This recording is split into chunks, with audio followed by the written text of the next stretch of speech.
প্রথমেই দেখে নেব আজকে 30টি তাজা খবর। শুরুতেই শিরোনাম। তৃণমূল কাউন্সিলরের সাগরেদকে জুতো পেটা, কাটমানির টাকা আদায় করতে জামা খুলে দৌড় করালেন জনতা। নিমতায় বিক্ষোভের মুখে সৌগত রায়, উঠল চোর চোর স্লোগান, ছোড়া হলো ডিম, অবাঞ্ছিত হলেও অস্বাভাবিক নয় বলল বিজেপি। জনপ্রতিনিধি নাকি ডন, খুনের হুমকি অস্ত্র মামলায় খাঁচায় পড়া হলো যুব তৃণমূল সভাপতিকে। প্রেমের প্রস্তাবে না, বদলা নিতে তরুণী ও তার মায়ের নগ্ন ছবি ভাইরাল করল সংস্কারী যুবক। তৃণমূলের দলীয় কার্যালয়ে রাশি রাশি ভোটার ও আধার কার্ড মজুদ, সবুজ গেরুয়া আবির। দুর্নীতি আড়াল করেছেন মমতাই, দলের পতন ডেকেছেন পিসি ভাইপোই, পার্থ চট্টোপাধ্যায়ের বিস্ফোরক মন্তব্যে তোলপাড় বঙ্গ রাজনীতি।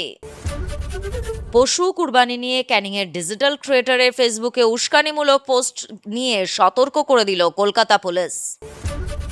তৃণমূলে এখন ছুঁচোর কীর্তন, দিদির আর ফোঁসফাঁস করার ক্ষমতা নেই, কটাক্ষে ধুয়ে দিলেন অধীর। পাহাড় প্রমাণ দুর্নীতিকে আর সমর্থন করতে পারছি না, তৃণমূলের মুখপাত্রের পদ থেকে ইস্তফা চিকিৎসক নেতা শান্তনু সেনের।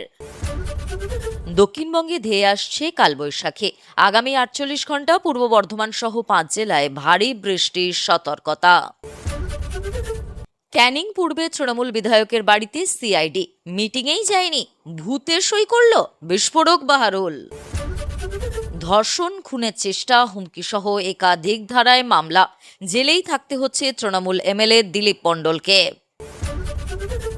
অন্নপূর্ণার ফর্মে 5-7 নম্বর পাতায় বিশেষ নজর, তথ্যে 19-20 হলেই আবেদনকারীর কি শাস্তি, সতর্ক করলেন অগ্নিমিত্রা।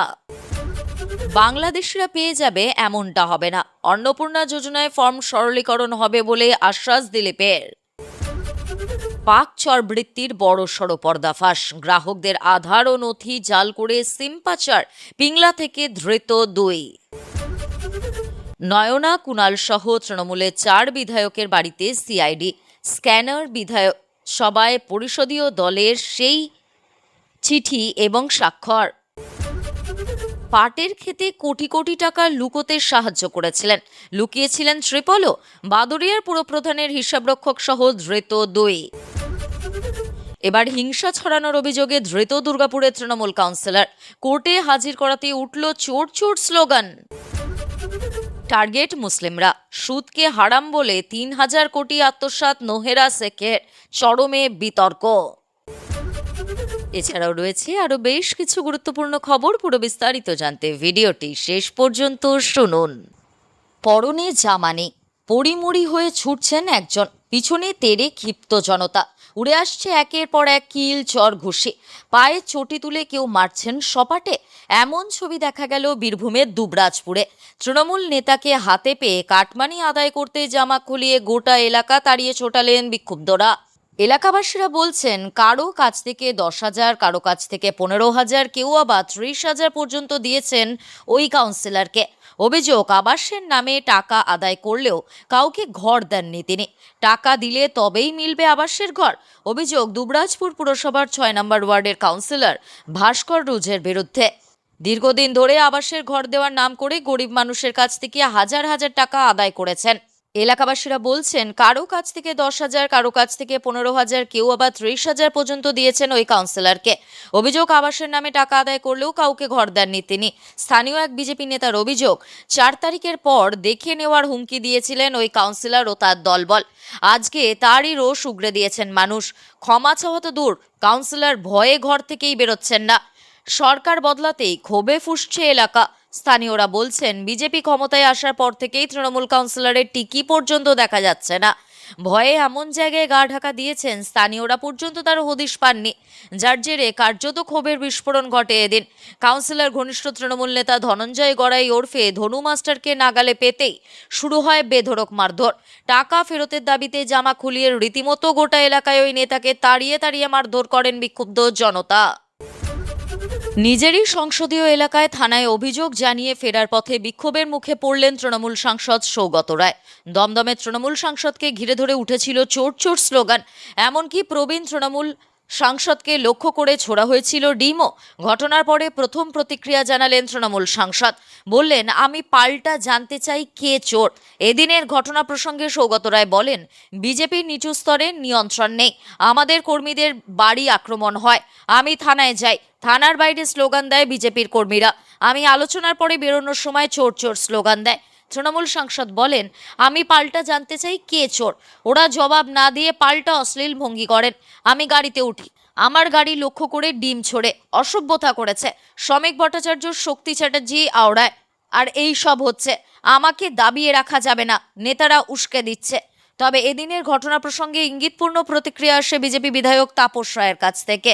সৌগত রায়কে পচা ডিম ছুঁড়ে মারা নিয়ে মানিকতলা কেন্দ্রের বিজেপি বিধায়ক তাপস রায়ের ইঙ্গিতপূর্ণ মন্তব্য, না হলেই ভালো হতো, তবে এটাই ভবিতব্য ছিল। বিভিন্ন সময়ে যা যা কাজ করেছেন, যেভাবে চুরিতে মদত দিয়েছেন, তাতে এটাই হওয়ার ছিল, তবে না হলেই ভালো হতো। প্রত্যেক ক্রিয়ার প্রতিক্রিয়া রয়েছে। প্রসঙ্গত, একটি ঘটনায় কয়েকজন তৃণমূল কর্মীকে আটক করেছিল নিমতা থানার পুলিশ। তাদের ছাড়াতেই বৃহস্পতিবার সকালে নিমতা থানায় যান দমদমের সাংসদ। সেই খবর ছড়িয়ে পড়তেই থানার সামনে ভিড় বাড়তে থাকে। তৃণমূল সাংসদ থানা থেকে বেরিয়ে আসার সময়ই তাকে ঘিরে শুরু হয় বিক্ষোভ, শুরু হয় চোর চোর স্লোগান। কোনো ক্রমে পরিস্থিতি সামাল দেয় পুলিশ। দ্রুত এলাকা ছাড়েন তৃণমূল সাংসদও। দোর্দণ্ড প্রতাপ নেতা তথা যুব তৃণমূল সভাপতির গ্রেফতারি নিয়ে তুমুল উত্তেজনা ছড়ালে দক্ষিণ চব্বিশ পরগনার ধোসা গ্রাম পঞ্চায়েত এলাকায় খুনের হুমকি এবং বেআইনি অস্ত্র রাখার মতো একাধিক গুরুতর অভিযোগে পুলিশ গ্রেফতার করেছে ধোসা গ্রামে পঞ্চায়েতের তৃণমূল সদস্য তথা অঞ্চল যুব তৃণমূল কংগ্রেসের সভাপতি সুব্রত মণ্ডলকে। বারুইপুর জেলা পুলিশের একটি বিশেষ দল গোপন সূত্রে খবর পেয়ে অভিযান চালিয়ে সুব্রত মণ্ডলকে জালে তোলে। ধৃত নেতাকে আজই বারুইপুর মহকুমা আদালতে পেশ করা হয়েছে বলে পুলিশ সূত্রে জানা গিয়েছে।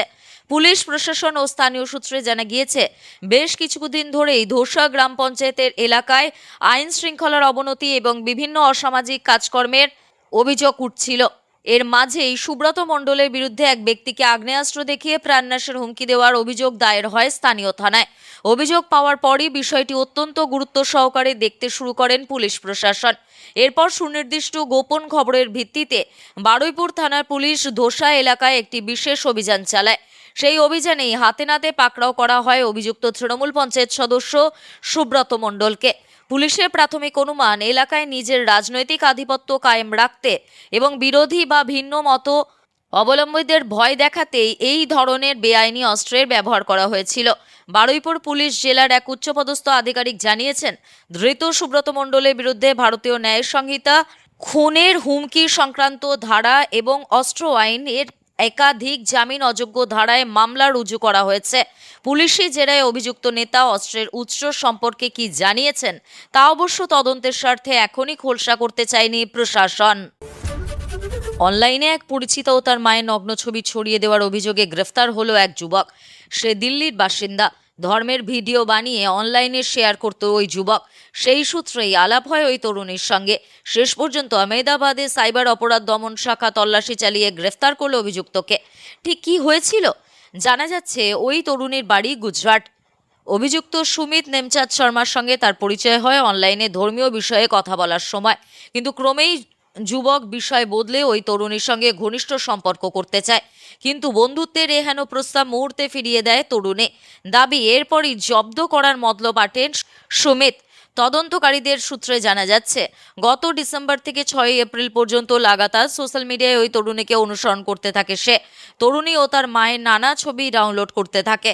সেই সঙ্গেই অনলাইনে সার্চ করে পোশাক খোলা ছবি বানানোর এআই টুলের সাহায্যে শতাধিক নগ্ন ছবি ও ভিডিও তৈরি করে তরুণী ও তার মায়ের। এরপর Facebook, Instagram, YouTube, x handle সর্বত্র মোট 8 থেকে ফেক অ্যাকাউন্ট তৈরি করে ওই ছবির ভিডিও শেয়ার করা শুরু করে অভিযুক্ত সুমিত। বিষয়টি নজরে আসতেই দ্রুত আহমেদাবাদের সাইবার অপরাধ দমন শাখার সঙ্গে যোগাযোগ করেন ওই তরুণী। এরপরই তদন্ত শুরু করে পুলিশ। সন্ধান মেলে ওই যুবকের, তাকে গ্রেফতার করা হয়েছে। সুমিতের বিরুদ্ধে ভারতীয় ন্যায় সংহিতা ও তথ্য প্রযুক্তি আইনের একাধিক ধারায় মামলা রুজু করা হয়েছে। মে মাসের প্রথম সপ্তাহে এফআইআর দায়ের করা হয়, যার পর তদন্ত শুরু হয়। ট্যাংরায় তৃণমূলের দলীয় কার্যালয়ে রাশি রাশি ভোটার ও আধার কার্ড। তৃণমূলের কার্যালয়ের ভিতরে মিলল প্রচুর রেশন কার্ড। অভিযোগ স্থানীয় বিজেপি কর্মীদের। চৌঠা মে ভোটের ফল প্রকাশের পর থেকেই কার্যালয়ে দেখা মিলছিল না কোনো তৃণমূল কর্মীর। গতকাল স্থানীয় বিজেপি কর্মীরা তৃণমূলের কার্যালয়ে ঢোকেন। তৃণমূলের কার্যালয়ে আলমারির ভিতরে মিলেছে প্রচুর ভোটার আধার রেশন কার্ড। অভিযোগ বিজেপি কর্মীদের। ভোটার আধার রেশন কার্ড বাজেয়াপ্ত করার জন্য পুলিশকে খবর দেওয়া হয়েছে। ট্যাংরা সেকেন্ড লেনের একটি তৃণমূল কার্যালয় ছিল। সেখানে স্থানীয় বিজেপি কর্মীরা ঢুকে দেখতে পান রাশি রাশি Aadhaar card, voter card, ration card, EPIC card পড়ে রয়েছে। সোমেন দাস নামের এক ব্যক্তি এখান থেকে নিজের আধার কার্ড পেয়েছেন বলে জানিয়েছেন। যুবকের আরও অভিযোগ, তাকে ভোট দিতে দেওয়া হয়নি। 250 থেকে 300 ছেলে ঘিরে ধরে স্লিপ ছিঁড়ে দিয়েছে, বলেছে 4 তারিখের পর দেখে নেব। এমনটাই অভিযোগ করেছেন সোমেন দাস নামের ওই যুবক। স্থানীয়দের অভিযোগ, ভোটের রিগিংয়ের জন্যই এভাবে Aadhaar card, voter card, EPIC card, ration card আলমারি বন্দি করে রেখে দেওয়া হয়েছিল। চৌঠা মে ভোটের রেজাল্টের পর এই কার্যালয়ে তৃণমূল কর্মীদের দেখা পাওয়া যায়নি। অন্যদিকে জানা গিয়েছে বিজেপি কর্মীরা এই কার্যালয়ে রং করেছেন। আরেক যুবক জানিয়েছেন, একটি আলমারির ভিতর থেকে পাওয়া গিয়েছে প্রায় 300 আধার কার্ড, সঙ্গে পাওয়া গিয়েছে সবুজ এবং গেরুয়া আবির। তৃণমূলের দলীয় কার্যালয় থেকে ওই জায়গায় উপস্থিত বিজেপি কর্মী এবং স্থানীয়দের অভিযোগ, যাতে মানুষ ভোট দিতে না পারে, অন্য কেউ ভোট দিয়ে দিতে পারে, সেই জন্যই প্রচুর মানুষের অরিজিনাল আধার কার্ড এভাবে রেখে দেওয়া হয়েছিল। শুধু আধার কার্ড নয়, voter card, ration card, EPIC card সবই ছিল। আর যে আলমারিতে ছিল এইসব নথি, সেখানে একই সঙ্গে সবুজ ও গেরুয়া দু রঙেরই আবির রাখা ছিল। সাধারণ মানুষকে ভোট দিতে না দেওয়ার জন্যই আলমারিতে রাখা হয়েছিল আধার, ভোটার, এপিক, রেশন কার্ড, এমনটাই অভিযোগ উঠছে। 2026 সালের বিধানসভা নির্বাচনে ভরাডুবির পর তৃণমূল কংগ্রেসের ভেতরের ফাটল ও অন্তর্দ্বন্দ্ব এবার এক নজিরবিহীন রূপ নিল। দলের শোচনীয় পরাজয়ের পর এবার সরাসরি তৃণমূল সুপ্রিমো মমতা বন্দ্যোপাধ্যায় এবং দলের সর্বভারতীয় সাধারণ সম্পাদক অভিষেক বন্দ্যোপাধ্যায়ের বিরুদ্ধে প্রকাশ্যেই তোপ দাগলেন একদা দলের নাম্বার 2 তথা প্রাক্তন শিক্ষামন্ত্রী পার্থ চট্টোপাধ্যায়। এনডিটিভিকে দেওয়া একটি এক্সক্লুসিভ সাক্ষাৎকারে বিস্ফোরক দাবি করে পার্থ বলেন, মমতা বন্দ্যোপাধ্যায় নিজেই দলের সমস্ত দুর্নীতিকে প্রশ্রয় দিয়েছেন এবং আড়াল করেছেন। আজকের এই ভরাডুবির জন্য মমতা ও অভিষেক উভয়ই সমানভাবে দায়ী। তিনি আরও যোগ করেন, দলের শীর্ষ নেতৃত্ব গত কয়েক বছরের সাধারণ মানুষের থেকে সম্পূর্ণ বিচ্ছিন্ন হয়ে পড়েছিল এবং চৌঠা মে নির্বাচনী ফলাফল প্রকাশের পর জনগণের দেওয়া এই ঐতিহাসিক রায়কে মেনে নেওয়ার মানসিকতাও দলের ছিল না। অভিষেক বন্দ্যোপাধ্যায়ের উত্থান এবং তার রাজনৈতিক কার্যপদ্ধতি নিয়ে সরব হয়ে তৃণমূলের এই প্রবীণ নেতা জানান, অভিষেক দলে চেনা রাজনৈতিক সংস্কৃতি বদলে ফেলার অপচেষ্টা করেছিলেন। পার্থর কথায়, নির্বাচনী প্রচারের সময় অভিষেক বন্দ্যোপাধ্যায় যেভাবে দেশের স্বরাষ্ট্রমন্ত্রী অমিত শাহকে ব্যক্তিগত আক্রমণ ও হুমকি দিয়েছিলেন, তা কোনোভাবেই মেনে নেওয়া যায় না। এটা বাংলার রাজনৈতিক সংস্কৃতির পরিপন্থী ও অত্যন্ত মানহানিকর। কিন্তু অত্যন্ত দুর্ভাগ্যের বিষয় হলো, দল তাকে সেই সময় থামানোর কোনো চেষ্টা করেনি। এখানেই শেষ নয়, মমতার বিরুদ্ধে ক্ষোভ উগরে দিয়ে পার্থ চট্টোপাধ্যায় অভিযোগ করেন, তৃণমূল কংগ্রেসকে খোদ মমতা বন্দ্যোপাধ্যায় তার ভাইপোর রাজনৈতিক প্রশিক্ষণের ময়দানে পরিণত করেছিলেন। তিনি সাফ জানান, দল কখনো কারো সিঙ্গেল গ্রুমিংয়ের জায়গা হতে পারে না। একদিনে কেউ নেতা হতে পারেন না। নেতা হতে গেলে মানুষের বিশ্বাস অর্জন করে লড়াই আন্দোলনের মধ্যে দিয়েই উঠে আসতে হয়। রাজ্য জুড়ে শান্তিপূর্ণভাবে পালিত হলো মুসলিমদের সবচেয়ে বড় উৎসব ঈদ। অবশ্য শান্তিপূর্ণ পরিবেশে এই উৎসব পালিত হওয়ার পিছনে পুরো ক্রেডিট রাজ্য পুলিশের। কারণ ঈদের ঠিক কয়েকদিন আগেই পশু হত্যা নিয়ে বেশ কিছু নির্দেশিকা জারি করেছিল রাজ্যের নতুন সরকার। পাশাপাশি সড়কপথে কোনো প্রকার ধর্মীয় কর্মকাণ্ডের উপর লাগাম টেনে ধরা হয়েছিল। আর এই সরকারি নির্দেশিকা যথাযথভাবে প্রয়োগের বিষয়ে রাজ্য পুলিশের তৎপর ছিল। পাশাপাশি বৃহস্পতিবার ঈদের দিন সোশ্যাল মিডিয়ায় কোনো প্রকার উস্কানিমূলক পোস্ট ঘিরে যাতে শান্তি শৃঙ্খলা বিঘ্নিত না হয়, সেদিকেও পুলিশের কড়া নজর ছিল। রাজ্যের প্রতিটি থানায় এ নিয়ে সতর্কতাও জারি করা হয়। তবে সোশ্যাল মিডিয়ায় তেমন কোনো বিতর্কিত পোস্ট না হলেও বৃহস্পতিবার ক্যানিংয়ের এক ডিজিটাল ক্রিয়েটরের একটি ফেসবুক পোস্ট নিয়ে সতর্ক করে দিয়েছে কলকাতা পুলিশ। কলকাতা পুলিশের অফিসিয়াল এক্স হ্যান্ডেলে ওই ডিজিটাল ক্রিয়েটরের ভিডিও পোস্টটির স্ক্রিনশট শেয়ার করা হয়েছে, যেটিকে মিথ্যা দাবি সহ বিভ্রান্তিকর ভিডিও বলে জানিয়েছে পুলিশ এবং পোস্টকারীর ব্যক্তিদের বিরুদ্ধে আইনি ব্যবস্থা নেওয়া হচ্ছে বলে জানানো হয়েছে।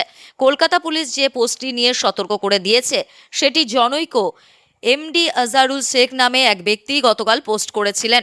ওই পোস্টে একটি ভিডিও শেয়ার করা হয়েছে। যেখানে দেখা গিয়েছে যে ছাগল বোঝাই কয়েকটি লরি আটকানো হয়েছে এবং দুপক্ষের মধ্যে উত্তপ্ত বাক্য বিনিময় হচ্ছে। ঘটনাটি ভিন রাজ্যের। এমডি আজারুল শেখ ভিডিওটির প্রতিক্রিয়ায় লিখেছেন, এতদিন গরু নিয়ে আপত্তি ছিল, বাংলার মুসলিম তথা ভারতীয় মুসলিমরা সেই আপত্তিকে সম্মান জানিয়ে গরু কুরবানি ও গোমাংস খাওয়া বন্ধ করে দিয়েছে এবং গরু ভারতের রাষ্ট্রীয় পশুর মর্যাদা দেওয়ার দাবি করেন মুসলমানরা। হিন্দুত্ব দাবি এবার বলছে ছাগল কুরবানিও দেওয়া যাবে না, তাহলে এদের ক্যান্সার হয়েছে। গরু যদি মা হয় উট, তবে বাবা ছাগল হবে মাসি। বিধানসভা নির্বাচনে ঐতিহাসিক বিপর্যয়ের পর থেকেই কার্যত তাসের ঘরের মতো ভেঙে পড়েছে তৃণমূল কংগ্রেস। দলের অন্দরের আদি বনাম নব্য কোন্দল কিংবা নেতাদের পারস্পরিক কাদা ছোড়াছড়ি এখন রোজকার বিষয় হয়ে দাঁড়িয়েছে। এই আবহে বারাসাতের 4 বারের তৃণমূল সাংসদ কাকলি ঘোষ দস্তিদার এবং শ্রীরামপুরের সাংসদ কল্যাণ বন্দ্যোপাধ্যায় প্রকাশ্য যুদ্ধ নিয়ে এবার নজিরবিহীন ভাষায় কটাক্ষ ছুড়ে দিলেন প্রাক্তন প্রদেশ কংগ্রেস সভাপতি অধীর রঞ্জন চৌধুরী। শাসক দলের এই চরম দুর্দিনে তৃণমূলকে কার্যত তুলোধনা করে অধীরবাবু দাবি করেছেন, তৃণমূলে এখন ছুঁচোর কীর্তন শুরু হয়ে গিয়েছে। একটি সাংবাদিক বৈঠকে অধীর রঞ্জন চৌধুরী তৃণমূলের বর্তমান পক্ষাঘাতগ্রস্ত অবস্থার কথা তুলে ধরেন। কাকলি ঘোষ দস্তিদার লোকসভা স্পিকার ওম বিড়লার কাছে কল্যাণ বন্দ্যোপাধ্যায়ের বিরুদ্ধে যে কুরুচিকর ও নারী বিদ্বেষী আচরণের লিখিত অভিযোগ জানিয়েছেন, তার টাইমিং বা সময় নিয়ে তীব্র কটাক্ষ করেন এই বর্ষিয়ান কংগ্রেস নেতা। সাংবাদিক বৈঠকে অধীর রঞ্জন চৌধুরী অত্যন্ত চটি ও চটকদার ভাষায় তৃণমূলের শীর্ষ নেতৃত্বকে আক্রমণ করেন। তিনি বলেন, তৃণমূলে এখন ছুঁচোর কীর্তন শুরু হয়ে গিয়েছে। যখন কল্যাণ ওকে গালি দিয়েছিল তখন লোকসভার একজন সদস্য হিসাবে বা একজন মহিলা হিসাবে স্পিকারের কাছে গিয়ে ওর প্রতিবাদ করা উচিত ছিল, অথবা লোকসভার মধ্যেই যার বিরুদ্ধে অভিযোগ তাকে সরাসরি বলা উচিত ছিল। হঠাৎ করে আজকে কেন এসব অভিযোগ তুলছেন? নিজের প্রশ্নের উত্তর নিজেই দিয়ে অধীরবাবু যোগ করেন। তার কারণ হলো একটাই, আজ এমন একটা সময় এসেছে যখন প্রতিবাদ করলে বা বদলা নিলে অন্তত তৃণমূল দলের তরফে আর তেমন কিছু করার ক্ষমতা নেই। তৃণমূল এখন পুরোপুরি পক্ষাঘাতগ্রস্ত একটা দল হয়ে গিয়েছে। তাই তৃণমূলের লোকজন এটা খুব ভালো করেই ভেবে নিয়েছে যে দলের বিরুদ্ধে বা দলের নেতার বিরুদ্ধে কিছু বললে দিদি আর ফোঁসফাস করতে পারবে না। আর সিভিক, পুলিশ, গুন্ডা, বদমাইশ কেউ কিছু বলতে পারবে না। এটাই সুবর্ণ সুযোগ, যে যার গায়ের ঝাল মিটিয়ে নাও। আবার এই গায়ের ঝাল মেটানোর মধ্যে দিয়ে হয়তো দিল্লির নতুন শাসক দলকে বার্তা দেওয়ার চেষ্টা হচ্ছে যে আমি আগে তৃণমূল ছিলাম, কিন্তু এখন আর তৃণমূল নই। তৃণমূলের জাতীয় মুখপাত্রের পদ থেকে ইস্তফা দিলেন চিকিৎসক নেতা শান্তনু সেন। ইতিমধ্যেই প্রাক্তন মুখ্যমন্ত্রী তথা তৃণমূল নেত্রী মমতা বন্দ্যোপাধ্যায়ের কাছে ইস্তফাপত্র পাঠিয়েছেন রাজ্যসভার প্রাক্তন সাংসদ শান্তনু। দলের বিরুদ্ধে পাহাড় প্রমাণ দুর্নীতির অভিযোগের উল্লেখ করে এদিন শান্তনু সেন বলেন, আমি তৃণমূলের জন্মলগ্ন থেকে ছিলাম। দল যখন যা দায়িত্ব দিয়েছে তা নিষ্ঠার সঙ্গে পালন করেছি। দল আমাকে জাতীয় মুখপাত্রের দায়িত্ব দিয়েছিল। দলের হয়ে জনবিরোধী এমন অনেক সিদ্ধান্তের কথা মিডিয়া ও সংবাদপত্রের কাছে বলতে বলতে গিয়েছি। তার জন্য অনেক সাধারণ মানুষ আমাকে কথা শুনিয়েছেন, আমাকে হজম করতে হয়েছে। শান্তনুর ক্ষোভ, কিন্তু রাজনীতিটা শেষ পর্যন্ত মানুষের জন্য। সেই বাংলার মানুষ 2026 সালে 4 মে বিপুল জনাদেশে যখন বুঝিয়ে দিলেন যে চাকরি চুরি, আরজিকর কাণ্ড সহ বিভিন্ন পাহাড় প্রমাণ দুর্নীতির বিরুদ্ধে তারা রায় দিয়েছেন, তখন সেই মানুষের রায়কে মাথা পেতে নিয়ে হার স্বীকার করা উচিত। এরপরে আমার মন আর কোনোভাবে সম্মতি দেয় না যে এই দুর্নীতিগুলোকে সমর্থন করতে হবে। তাই তৃণমূল কংগ্রেসের সভানেত্রী, রাজ্যের প্রাক্তন মুখ্যমন্ত্রী শ্রীমতী মমতা বন্দ্যোপাধ্যায়ের কাছে জাতীয় মুখপাত্রের পদ থেকে ইস্তফাপত্র পাঠালাম। বুধবারই আরজিকর হাসপাতালে কর্তব্যরত চিকিৎসককে ধর্ষণ খুনের ঘটনা এবং হাসপাতালের সার্বিক দুর্নীতি নিয়ে ফের মুখ খুলেছেন শান্তনু সেন। আরজিকর আন্দোলন পর্বেও তিনি এ বিষয়ে একাধিক মন্তব্য করেছিলেন।